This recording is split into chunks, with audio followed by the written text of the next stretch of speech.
So students, what is mean by artificial intelligence? Marathi ते सांगू शकता तुम्ही. मराठीमध्ये काय म्हणतात आर्टिफिशियल इंटेलिजन्सला? कृत्रिम बुद्धिमत्ता. ठीक आहे. मी तुम्हाला रिसेंटली एक डेफिनेशन लिहून दिलेली आहे.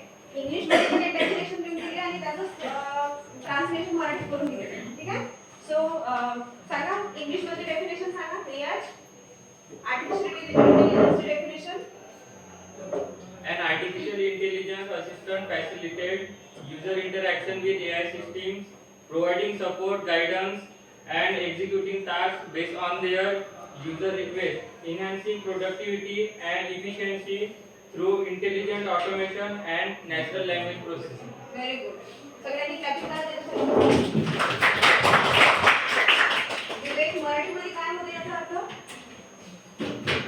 कृत्रिम बुद्धिमत्ता सहाय्यक हा वापरकर्त्यांचा विनंतीनुसार सहाय्यक मार्गदर्शन आणि विविध कार्ये पार पाडून कृत्रिम बुद्धिमत्ता प्राण्यांसोबतचा संवाद सुलभ करतो. बुद्धिमत्ता स्वयंचलन आणि नैसर्गिक भाषा प्रक्रिया याच्या सहाय्याने ती उपयुक्तता आणि कार्यक्षमता वाढ घडवून आणतो. ठीक आहे. Very good. यासाठी सुद्धा काय वाटलं? समोर येऊन त्यांनी इनिशिएटिव्ह घेतलाय, ते समोर आलेले आहेत, त्यांनी बोललेले आहे, स्टेज दिलेली आहे त्यांच्यामध्ये.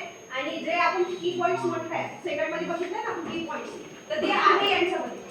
कम्युनिकेशन म्हटलंय आपण, बेस्ट कम्युनिकेशन पाहिजे आपल्याला, ॲडॅप्टिबिलिटी पाहिजे आणि तुम्हाला एखाद्या कंपनीसाठी किंवा एखाद्या संस्थेचा काय मी पॉइंट आहे, त्यांची गरज काय, त्याला घेऊन आपल्याला चालता आलं पाहिजे. ठीक आहे. सो तुम्ही असिस्टंट बनण्यासाठी तत्पर आहात, तर तुमचा हा कार्यक्रम समोर सुरू ठेवायचा तुम्हाला. आणि सगळ्यांनी गर्ल्स सगळ्यांनी यांच्या मागोमाग तुम्हाला सुद्धा याच्यामध्ये प्रोग्रेस करायचा आहे. ठीक आहे.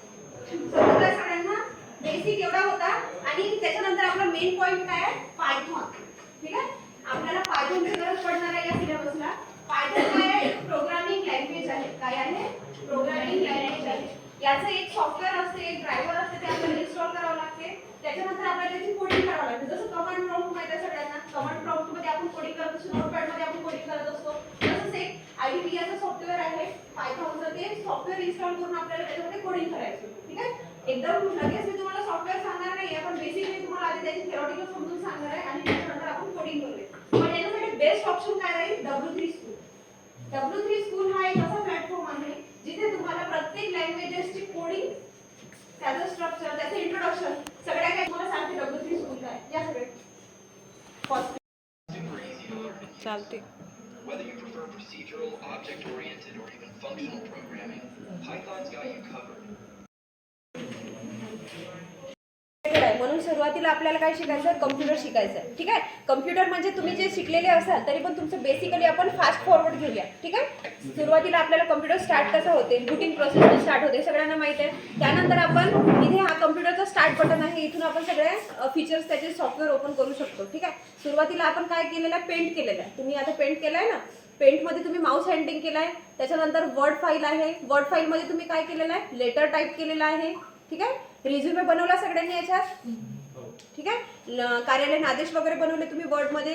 त्याच्यानंतर आहे तुमचं एक्सेल. एक्सेलमध्ये तुम्हाला महत्त्वाचा AIचा वापर जास्तीत जास्त एक्सेलमध्ये होत असतो. ठीक आहे. इथे तुम्ही फॉर्म्युलेज लावून किंवा लॉंग ट्रिकनी जसं जाऊन उत्तर काढता, ते कमीत कमी शॉर्ट ट्रिकनी कसं का काढू शकाल, तर ते तुम्हाला इथे AI मध्ये माहिती पडते. ते एक्सेलसाठी खूप बेस्ट ऑप्शन आहे. ठीक आहे. त्याच्यानंतर आहे तुमचं पॉवर पॉईंट. पॉवर पॉईंट आता रेग्युलर बॅचचं व्हायचं आहे आणि जे पासआउट आहे त्यांना माहिती आहे पॉवर पॉईंट काय असते, त्याचे स्लाइड बनवल्या जातात. ठीक आहे. त्याच्यानंतर डेटाबेस ॲक्सेस माहिती आहे सगळ्यांना, MS ॲक्सेस. त्याच्यामध्ये तुम्ही तुमचा फॉर्म क्रिएट करता, आणखी टेबल ॲड करता, त्याच्यामध्ये तुमचा डाटा तयार स्टोअर करता. MySQL आहे याच्यामध्ये. ठीक आहे. हे सगळ्यांना समजला. आणि त्याच्यानंतर ह्या सगळ्या स्टेप्स घेऊन तुम्हाला AI कडे जायचं. सरळ जाणार आहे का तुम्ही AI ला? नाही. तुम्हाला ह्या सगळ्या गोष्टी शिकून तुम्हाला तिकडे जायचं आहे. नंतर कमांड प्रॉम्प्ट आहे. इथे जशी तुम्ही कोडिंग तयार करता, जसं नोटपॅडमध्ये कोडिंग केल्यानंतर इथे नोटपॅडमध्ये कोडिंग केल्यानंतर तुम्ही सेव्ह करून ब्राउझरवर जाता. वॉच कर मध्ये अशी कोडिंग तयार करावं लागते. त्याच्यानंतर कोडिंग सेव्ह केल्यानंतर तुम्ही पेज ब्राउज करून ते तुमच्या ब्राउझर पेजवर नोटपॅड येते, सॉरी जे काय आहे वेब पेज तयार होते. त्याच्यानंतर कमांड प्रॉम्प्ट आहे, इथे सुद्धा तुम्हाला डॉसचे कमांड परफॉर्म करून आणि तशीच कोडिंग तयार करून जावाची वगैरे इथे करता येते. पायथॉनचं तुमचं कमांड प्रॉम्प्टमध्ये यूज करता येते किंवा पायथॉन टूल जो आहे तुमचा हा एक सॉफ्टवेअर आहे पायथॉनचं, याच्यामध्ये तुम्हाला कोडिंग करावं लागते पायथॉनची. ठीक आहे, बेसिकली इथे राहील. आणि त्याच्या आधी जर सुरुवातीचा असेल तुमचा स्टेप, तर सगळ्यात आधी आपण काय जायचं, फ्री सोर्स घ्यायचं, ओपन सोर्समध्ये जायचं आहे. गुगल ब्राउझरवर ओपन सोर्स सॉफ्टवेअर आहे आपला W3 स्कूल.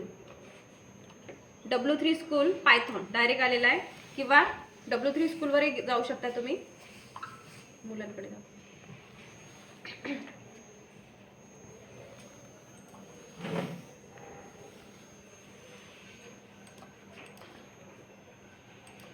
पॉज करायचं, पॉज कर. हे